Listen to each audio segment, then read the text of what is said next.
I'm so excited for this segment. I've been looking forward to it all week. I'm not kidding. I'm in love with this game. It's Killer Queen Black.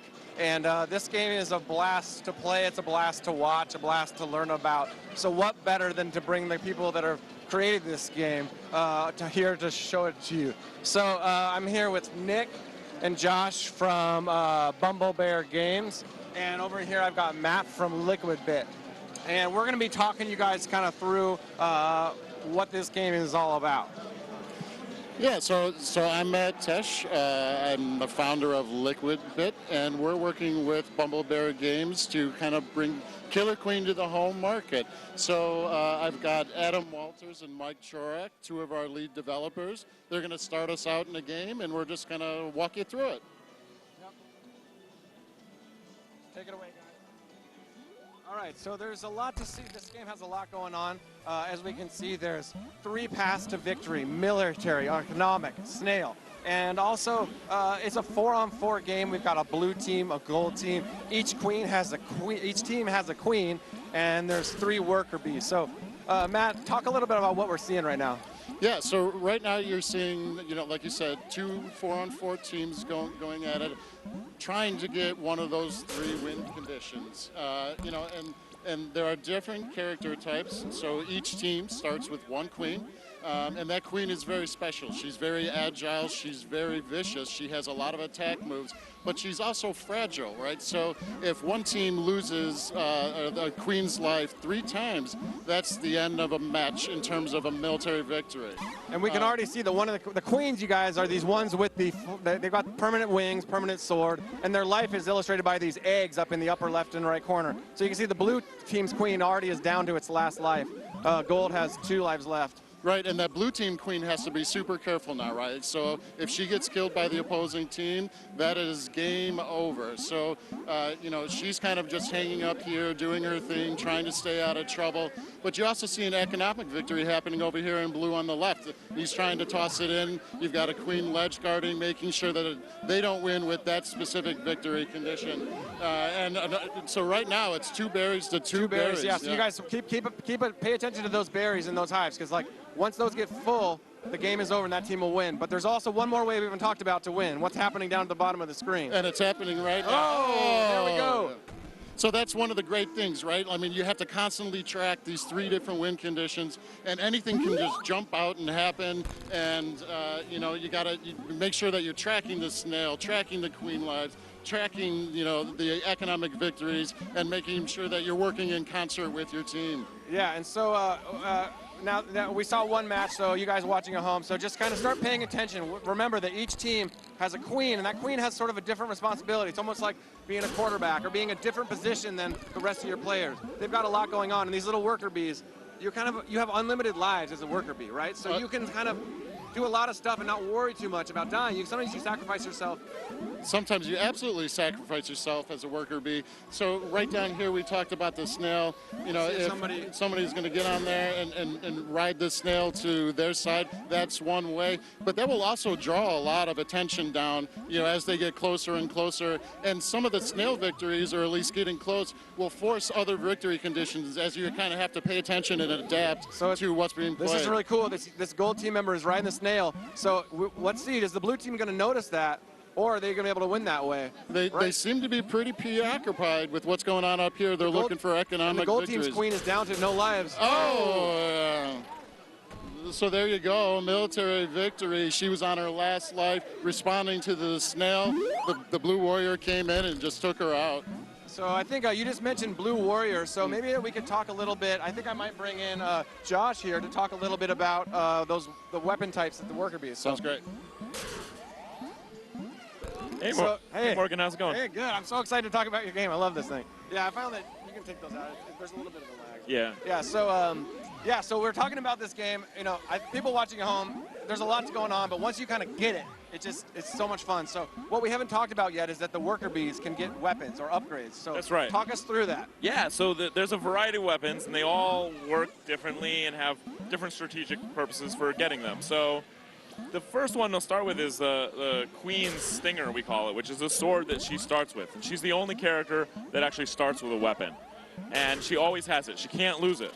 So her attack is very powerful because when she attacks, she lunges horizontally, and it's really fast. It can catch other characters, and using that lunge, she can be faster than the other characters. It also, when she does it, she goes horizontally, so she has a very narrow hitbox because of like her position allows her to, she can fly under other characters or through little gaps in the level design. And she also has a special move that none of the other weapons can do, which is a dive. So if you hit down, right there in the middle of the screen, you saw that queen kind of boom. Yeah, there we go. Yeah. So when she gets that like bright flash, oh yeah, look, there looks like they might be getting a snail victory down in the bottom right-hand corner over here. Okay, so that dive move is really powerful too. You just hit down on the stick, and she'll dive really fast, and it's also an attack. Oh. Okay, yeah, so we got another economic victory. But I mean, I think that, to me, that shows one of the really exciting aspects of the game when, like, one team is going for econ, the other team is going for snail, and, you know, it's a race to see who gets it first. Yeah, and you can never really relax because I feel like the minute you're, like, get tunnel vision on one type, then something else, you're like, I happens to be all the time, I'm like, right. Barry, Barry, Barry, and I look down, I'm like, no, the snail. Yeah, you gotta always be watching the whole board. You know, it's everything is always in play. Yeah, we've got a little result screen here. We're playing best of 5 here on the E3 show floor. So you can see we've got some stats going on here. Kills, deaths, berries, snail. I'm guessing that snail is what, millimeters? I don't know how far does that snail crawl? So that's I believe that's in pixels. And yeah, so I mean, sometimes I can go up really high if the snail is going back and forth, and you know, it can be very variable. So in this next match, we're going to look for some of the weapons that the worker bees themselves can get and sort of how they upgrade. Right. So yeah, and so there's the way that you get a weapon. I think it's maybe worth explaining this first. Yes, so if you're perfect. So the queen starts with a sword, but everybody else, they have to get it through the gameplay. So the same berries that you've been seeing them bringing back up into their base for an economic victory, those can also be used to get weapons or other power-ups. And you do that by bringing one to one of these gates. And so first of all, you have to have the berry in your hands, and then you just stand in front of it. And it has to be your team's color. And the way that happens is the queens can tag it. See, the blue team, blue queen just tagged this top gate here, turning it to their color, so only the blue team can use it. So as a queen, that's one of your duties is gate management, flipping those gates to your team's color. Yeah, I think the two most important things I tell a new queen is first, stay alive, because if you die 3 times, you'll lose the game. And second, tag the gates as much as you can. If you can control all 5 gates, it prevents the other team from getting any soldiers out, and so it can be a very powerful position. Well, we've got a worker here getting the speed upgrade. So this middle gate, that doesn't give you a weapon, it gives you a speed boost, which that speed can be very powerful. It lasts until you die. So if you get the speed early in the game, and you know, you can have it throughout the entire game if you don't get killed. And it's really useful. Like right now, they're using it so that they can run berries really quickly. But it's also very useful. Like for instance, if you were riding the snail, I think actually they might even have a guy with a speed boost on the snail. We might be seeing our first snail victory. Oh no! Oh, there we go again. It was that tight tension between the two, and so that speed, you can, if you're riding the snail, it'll move faster, and then also if you become a soldier with the speed boost, you'll be a really fast soldier, which is an incredibly powerful position, but it's also a lot of risk. Like if you get killed, you're losing a lot of time that you spent leveling up twice. We can see a blue worker getting looks like a laser. Yep. So laser weapon up there. Yep. There's the laser rifle. So this is this weapon is Look at the blue team. They've got all 3 weapons right now. That's right. Yeah. So yeah, we got a Morningstar at the bottom, a sword on the bottom right, and the laser rifle, where is it? Oh yeah, there it is, right in the center. And they all have very different purposes. So the sword that you see on the right, that one is like a really fast attack. It's really good it's more of a general purpose weapon, and you can use it for really hunting down any other characters. And it also, because it's so fast, you can attack a lot, which can be very useful. The Morningstar, which looks like he may have got killed, right? But so and that's an important point. Well, I'll let you make your Morningstar point first, but yeah, sure. So the Morningstar, the way that works is it's like a long-lasting attack. and a large area of effect too. The Morningstar spins around your body in a very, very wide radius and for a long time, but it also has a little bit of a cooldown afterwards. So that is really effective, I find, at killing other workers. Like if you're trying to... Oh, there we got a Morningstar right now. Yeah, okay. Cool, yeah, so I'm guessing he's probably going all out for a military victory right now. They have no berries on the blue team, but they have the queen down to its last life. Yeah, so we'll probably see them going for as many weapons as possible now. And I can hear them yelling out, "One more berry, one more berry!" And actually, the Morningstar might be really useful here because I find that the Morningstar is good at getting kills on the queen too. Oh, look at that! There, oh. Military victory, yeah, wow. And they almost had the econ, with yeah. the last berry in the Two hole. at once. Two at once. I think a point to make too about getting a weapon as a worker bee is so it requires a berry, and you take it to a gate and you get your weapon or your speed boost. But that only lasts until you die. Right. So you have to be kind of judicious in what you do once you have it. That's right, yeah. So yeah, I mean, you have infinite lives, but when you come back, you lose any power-ups that you had. So it's about efficiency. This game is all about efficiency. Yeah, and if you have a weapon as a worker bee, you can't then decide, oh, I'm going to take some berries to the hive. You can't carry berries to the hive. In fact, yeah, sometimes you may be a soldier and you want to be a worker, in which case the only way for that to happen is for the other team to kill you. Yeah. So a lot of times you'll take like a really risky move, try and kill their queen, and if you get a queen kill, that's great. But if the queen kills you, that's not so bad because now you're back to a worker and you can run berries or ride the snail or, you know. The layers of depth and, you know, I think like hearing you talk about this, there's a lot of, this game is both simple and I think incredibly complex. If you guys are watching this for the first time, you're probably thinking, wow, this looks really finely tuned, finely balanced. And I'd like to bring in Nick and sort of talk about the history of Killer Queen Black, because there was a Killer Queen before Killer Queen Black. So I'd like to bring in Nick to talk about that. Okay, great, yeah. Hey. Hi, Nick. How's it going, man? Good. So I'm here with Nick, and he's one of the creators. And why don't you tell us a little bit about the history of Killer Queen Black and also Killer Queen, the arcade game? Sure. So the Killer Queen started off as a field game with people running around and like foam swords and like real plastic balls. So like, it was like a little out in the field. Yeah. Literally people like berries, sweating. So the berries must have been like purple balls or something at some point. Yeah, they were like fun balls. So anyway, we decided to make a digital version, and it became very apparent very quickly that we needed to have dedicated hardware because it was like really hard to run the game and stuff like that. So we built an arcade machine. We thought it was going to be the only one in the universe, but that did not come to pass. So we've built about 100 since then, and they're all over the country. And there's a lot of basic differences between the arcade game and Black. And so that's why we named it a different name, we gave it a different logo, and Black is really built from the ground up to be a console game, whereas arcade is built to be an arcade game.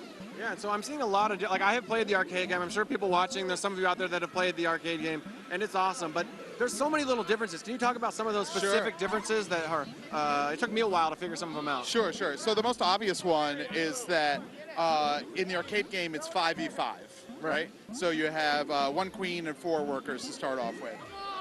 Another big difference is that you don't need to press a button to kill. It's just whoever's on top or behind. Right. And there's only one type of weapon, which is a sword. In the arcade game, the queen only has 1 dive, which is the vertical dive. In the Black game, she also has the horizontal dive. So that's an important difference. But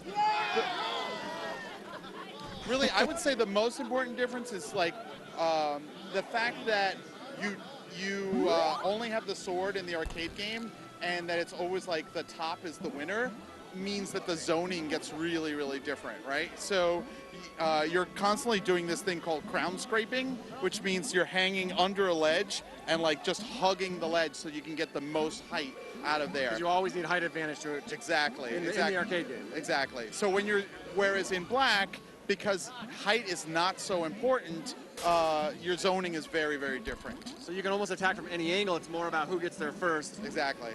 And And a couple other little things I've noticed that I'm excited about. Sure. So you can carry the berries back to the hive, but now you can actually, because you have a button, as a worker bee in the arcade, you don't have a button. Now you have a button, so with the berry, you can actually throw it. Yes. Which I love, because I've been in situations where somebody's guarding the base, doesn't want me to bring that berry in, and I can lob it. Yep. And everybody loves it. And we were a little bit freaked out in the beginning. It's like, is this going to be totally unbalanced, whatever? But it actually works out really well. It's super fun, and the berry's not guaranteed to like stick into the slot. It can miss. I've had it miss, bounce off the back wall, then fall off the ledge. I've seen players lose games because they're trying to throw it in instead of just carrying it in. It's been amazing. Yeah. That's so cool. Yeah. And so those are some of the big differences. I mean, there's also like the size of the characters is a little bit bigger for the console game because you're not glued up against the screen while you're playing it. And I think a really big difference, of course, is that Killer Queen Black is online, whereas Arcade is only local and only in arcades. Yeah, that's so exciting. I love that this, like obviously right now we're playing it 4-on-4, local multiplayer, all in the same screen style. But I'd love to hear you talk more about like bringing this game online and the partnership between Bumble Bear and Liquid Bit. So I'm actually going to hand my mic over to Matt here and bring him in to have you guys chat a little about that. Sure. Yeah, thank you. Yeah, so you know, it's been a dream come true for Bumble to work with Bumble Bear and bring Killer Queen to the home console market. We approached Bumble Bear, I don't know, about a year ago, and said, hey, we're huge fans. Yeah, we love this game. We want to talk to you about bringing it to the market. And they were kind of like, well, a lot of people have talked to us about this before, but we're going to entertain the conversation, which was very gracious of you. And we ended up actually showing them a tech demo online from Chicago to New York, a really, really basic prototype of Killer Queen, saying, here's our proof of concept. We think that we can deliver an online player experience, that is going to rival the home local player experience. And what do you think about bringing this just to the world? And I mean, and that was the big selling point, right? Like the fact that you guys had a tech demo proving that the networking could work, because that was really our greatest fear, that like the networking just was not going to be any good. And the fact that we could play with you guys, like we could be in our office playing you guys in Chicago, it was like that was the point where we're like, well, we at least need to have a conversation with these guys. So no, right, and even through development, it's happened. Like how we play test, everything is remote, right? It's all over online. Since we're in Chicago, they're in New York. I mean, but we still act as one company. And I think that the really interesting story here is the fact that we're two small companies. Liquid Bit is 3 employees. Bumble Bear is me and Josh and a couple of people to do logistics. But our combined skill sets has really created a product that is greater than the sum of our parts, right? With the design and the artistic direction and the obviously the Killer Queen expertise that Josh and Nick bring, coupled with our technical experience and the way that we can produce things and really, bring it to the mass market. None of us could have done this without each other, and I think that's the really cool story here. Yeah, it's been great. It's been really an amazing journey working with you guys, and like making this happen has been really amazing. Oh, it's as surreal for us as it really is as fans of the game, and then being at E3 and starting with the conversation and announcing at E3 with Nintendo. I mean, it doesn't get any better than this. I mean, this is as cool as it gets. Right. I mean, like pre-GDC, we were like, maybe we should talk to Nintendo about this or whatever, and we talked to Kirk, and then he was like, oh, I want to show this at E3, and we were like, what?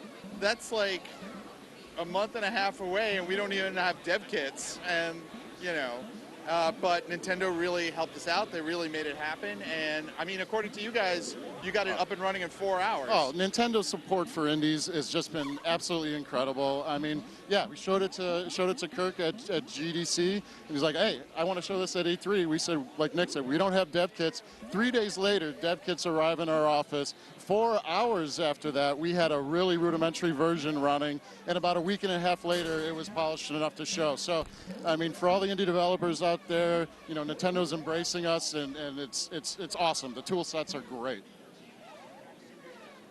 That's so great to hear you guys talk about that. We're so excited to have you guys. And, you know, I'm really excited to be able to play this online. And I've been someone who's been evangelizing about this game, even going back to the arcade. So to be able to play this with my friends online is so exciting. And I kind of want to, right now, if you guys are okay, I'm going to bring Josh back in to talk a little bit about something we haven't talked about yet.